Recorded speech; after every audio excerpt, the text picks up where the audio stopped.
اور اب مہاجر ہجرت کرنے والے کی تعریف سن لیں، اور اس انداز میں سنیں کہ آپ آگے جا کے سنا بھی سکیں کہ آج میں نے جمعے میں یہ سنا ہے، پوری فل توجہ کے ساتھ، اٹینشن۔ فرمایا مہاجر وہ ہے جو خطاؤں اور گناہوں کو چھوڑ دے، یہ بھی ہجرت ہے۔ عام ہجرت جو مشہور ہے وہ ہمارے ذہن میں یہ ہے، اللہ کے رسول مکہ سے ہجرت کر کے مدینہ شفٹ ہو گئے اور مدینہ شہر میں رہائش اختیار کر لی، آپ نے ہجرت کی، ابو بکر صدیق نے ہجرت کی، حضرت عمر نے، حضرت عثمان نے، حضرت علی نے، حضرت ابو ہریرہ نے، اس طرح سے صحابہ بے شمار مرد اور عورتوں نے ہجرت کی، ایک ملک چھوڑ کر دوسرے ملک چلے جانا تاکہ دین بچ جائے، دین پر عمل آسانی سے کر سکے، ایک یہ ہجرت ہمارے ذہن میں ہے۔ اللہ کے رسول نے فرمایا ایک ہجرت یہ ہے کہ خطاؤں اور گناہوں کو چھوڑ دے۔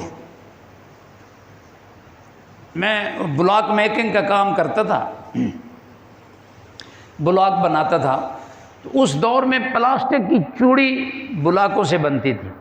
پلاسٹک کو چھاپتے سفید اور سرخ سیاہی سے، پھر اس کو بریک بریک کاٹتے، پھر وہ چوڑیاں بناتے، اور وہ چھپائی جو ہے نا وہ چمکتی نظر آتی، پالش کرتے، اس کو مسالہ لگاتے، کیمیکل لگاتے، وہ چمک جاتا۔ پھر تو یہ شیشے کی چوڑیاں آ گئی ہیں، وہ پلاسٹک کی چوڑیاں تھی، جو چوڑیاں بنوانے کے لیے آیا میرے پاس، اب پتہ نہیں وہ زندہ ہے، فوت ہو گیا ہے، کیا حال ہے کوئی پتہ نہیں۔ اس نے ایک بات کی، کہنے لگا میں چکلے میں جاتا تھا، بدکاری کرتا تھا، جب میں نے شادی کی میری بیٹی پیدا ہوئی ہے نا، میں نے توبہ کر لی ہے، میری بیٹی پیدا ہوئی ہے نا، پھر میں نے کیا کیا ہے،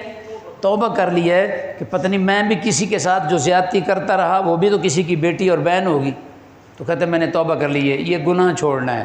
کسی وجہ سے بھی اس نے چھوڑا تو گناہ چھوڑ دیا نا،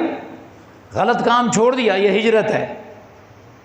آپ کو پتہ چل جائے بھی یہ گناہ ہے، آپ چھوڑ دیں، یہ ہجرت ہے آپ کی۔